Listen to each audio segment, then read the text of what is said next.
Hi, I'm Nick Gillespie at Freedom Fest in Las Vegas, and right now we're talking with Jeffrey Rogers Hummel. He's an economist at San Jose State and a historian by training as well. Jeff, thanks for talking to us. Pleasure. You have been writing the hell out of monetary expansion and the problems that's causing. What has been happening to the money supply over the past several years? Well, it depends on what you look at. Let me back up before I answer that question, because I think that what's happened with a lot of libertarians and free market economists is they've fallen into the trap of generals fighting the last war. So the focus has been on how central banks generate inflation. And I think that the concern about inflation is overblown because the whole nature of central banking has changed, and the financial crisis accelerated. Why has central banking changed? Is it because central banks are now competing against one another? Well, partially it's because central banks are competing. So you have a globalized economy, which means that when speculators go up against central banks always lose, speculators always win. But also in highly developed countries, or in developed countries, you have highly developed financial systems where most of the money that people hold is not created by the government. It's created privately by banks and other financial institutions. And that means that government's seigniorage, the amount of revenue that government gets from creating money, has become trivial. And so that creates a lot less incentive for central banks to increase the money supply in order to cover government expenditures. But we have been increasing the money supply massively, right? What happened, but if you look at what really happened is that when all hell broke loose in September of 2008, Bernanke took two steps. One was he engaged in an unprecedented increases in the monetary base, which, other things being equal, would have been highly inflationary. And at the same time, he began adopting a practice that had been talked about before and already adopted by other central banks, which is paying interest on reserves, which, other things being equal, would have been deflationary. And so those two things have actually offset each other. Why did he do that? Why did he pay interest on reserves? Well, there are several reasons, and some of them are a little bit arcane. But first of all, ever since the deregulation and the monetary measures began behaving more erratically, central banks have focused on targeting interest rates, and by paying interest on reserves, that supposedly allows them to target interest rates more closely. Then paying interest on reserves is an idea that's been around for a long time, and even Milton Friedman talked about it for different reasons. And it's a way of getting banks to hold increasing reserves and eliminating the tax that reserve requirements or holding reserves impose. So it was a way of helping the banks. And then it also well, I better not go into it, but the way the Fed runs the clearing system, they want banks to hold more reserves. Right. And especially in a crisis where you're worried about them not having enough money and all of that. And this reflects an underlying change in the nature of central banking. In the past, central banking was about just pumping money into the system, affecting the rate of inflation, and hopefully dampening the business cycle, which we know they didn't do. But the central banking has become the new central planning. Central banks are now interested in controlling interest rates, controlling the structure of interest rates, and controlling the allocation of credit. And if you look at the asset side of the Fed's balance sheet, all of the new assets that they've acquired, the fact that they're engaging in this Operation Twist where they're trying to affect the yield on different maturities of Treasury securities, shows that they're trying to influence and they're also borrowing on the liability side. In other words, in the past, when central banks created money, when central banks bought assets, they just created the money. But now they are also, the Federal Reserve has become a giant Fannie or Freddie, where it actually borrows money on one end and relends it on the other end. Now, you said earlier that monetarists are fighting the last war, it seems. Free market economists and libertarians. Yeah. And so is this the twilight of, we know Keynes is wrong, but is it that Milton Friedman and monetarist theory in general is no longer applicable to the world that we're in? No, actually, I would say the opposite. Milton Friedman won the debate among macroeconomists about the source of inflation. In other words, in macroeconomics, you have the business cycle, economic growth, and sustained inflation as the three big problems. And on sustained inflation, the Keynesians won't even admit that they ever denied that money was the source of sustained inflation. So that debate has been so thoroughly won that Bernanke is very committed to preventing both deflation and significantly high inflation. So it really reflects the victory on that particular issue of the monetarists. Now, on the business cycle, there's no consensus among macroeconomists whatsoever. And in fact, the recent financial crisis has sort of brought back all of the old debates that occurred during the Keynes versus the classics period of it. Well, let's get a little Austrian on this. Is it that the business cycle was never properly understood by earlier forms of economics apart from the Austrians?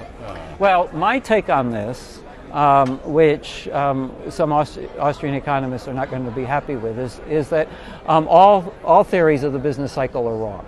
And that's why there's no consensus in the profession. When I teach intermediate and graduate macro, I give over half a dozen different business cycle theories, and most of them get at least one variable going in the wrong direction in terms of a stylized picture of the business cycle. So there are weaknesses in all the theories. I think Austrian business cycle theory has some insights, but I also think it has some weaknesses. And therefore, it's a phenomenon that nobody at this point understands perfectly. We know a lot more than we used to, but nobody understands it perfectly. We'll get to fiscal policy in a second, but in terms of monetary policy, what should be the next step if we want to not hammer the economy flatter than it's been? I think we need to get rid of the Federal Reserve. Okay. and privatize the monetary system. Yeah. Is that a and I don't want to say because it hasn't been done, it shouldn't even be discussed in the past, but is that a viable option, either politically or metaphysically?